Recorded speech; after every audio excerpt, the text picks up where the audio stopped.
So mornings when I'm getting ready to open the shop and I look around, I'm just really freaking grateful.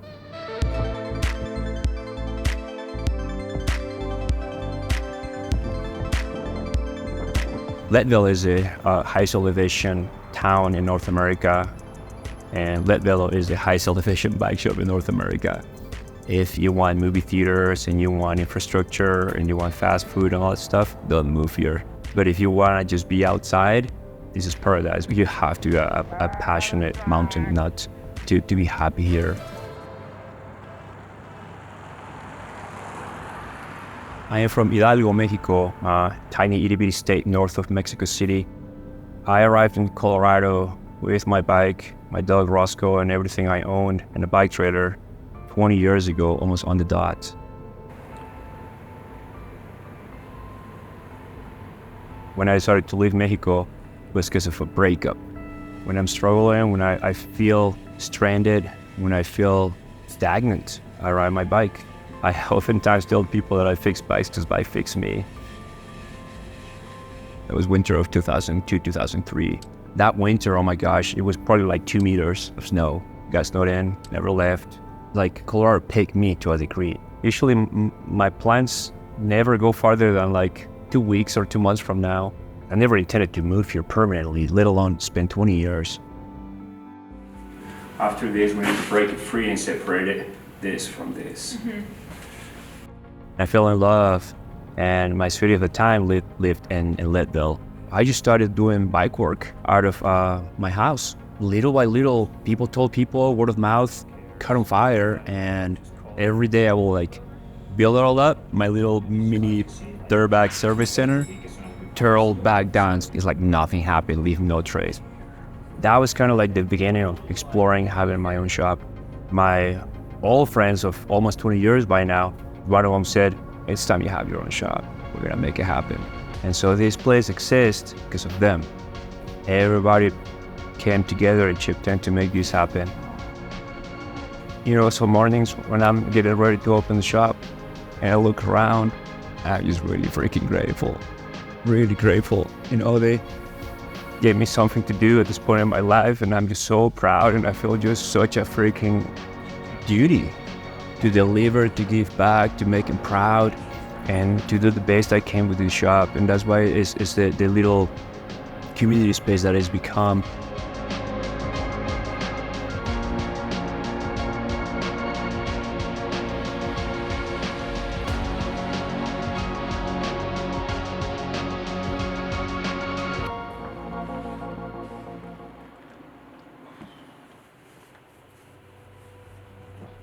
When I was considering moving to Leadville, I was like, can I move to a place where it's gonna be winter for 6 months out of the year and only ride fat bikes?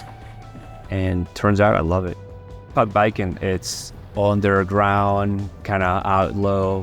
When I thought I kind of like experience all things cycling, here comes fat biking to be like, you gotta try this. Sometimes I look outside and I see this blowing sideways and I'm like, woo!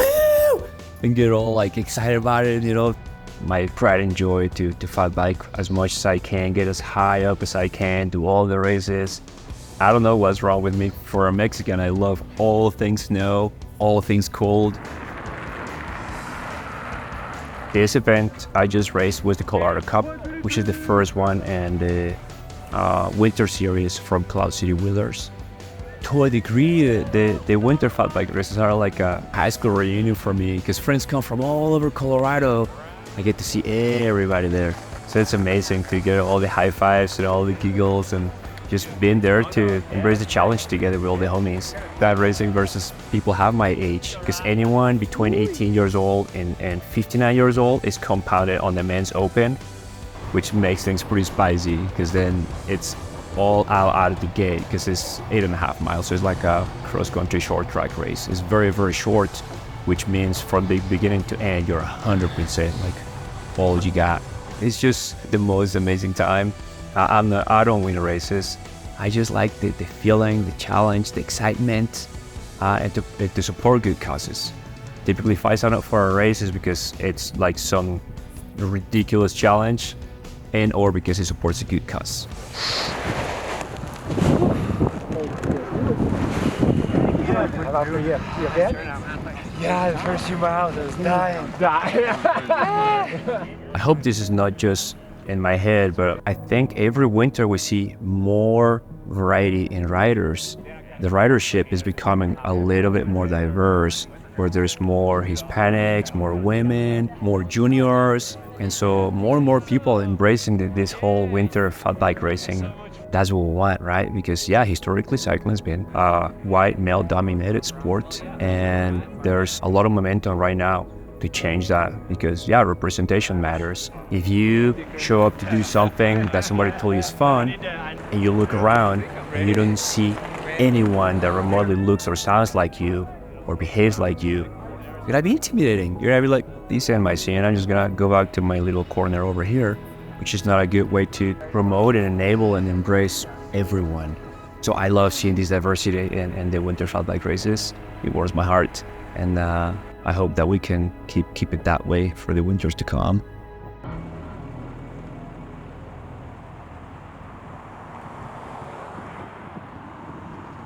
Leadville is such an amazing community.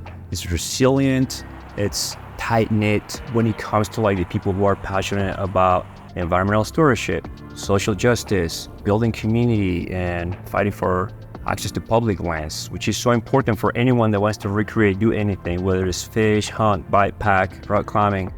Over time, we have been attacked for being so vocal about political stuff. A lot of people would rather keep the peace and not get caught into any of it by keeping their mouth shut and not really saying it like it is or how they really feel about political affairs, but that's not us. As an individual, I feel my duty to promote things that promote the greater Candace for people, for minorities, for marginalized groups. If 3-4 years from now we didn't make it because we're putting morals before profits, I don't care. If we lose a shop, I'll pack up and take off again on my bike, and I get taken out in some obscure place around the world or whatever. That might be quite an epic ending, maybe. I don't know. Connecting with people, making new friends is also what doors are open here. And just sharing things. Because I think the more you share, the more you build community. That is just the essence of it, right? I always believe that no matter how much you have, emotionally, spiritually, or material, it doesn't mean shit if you don't share it.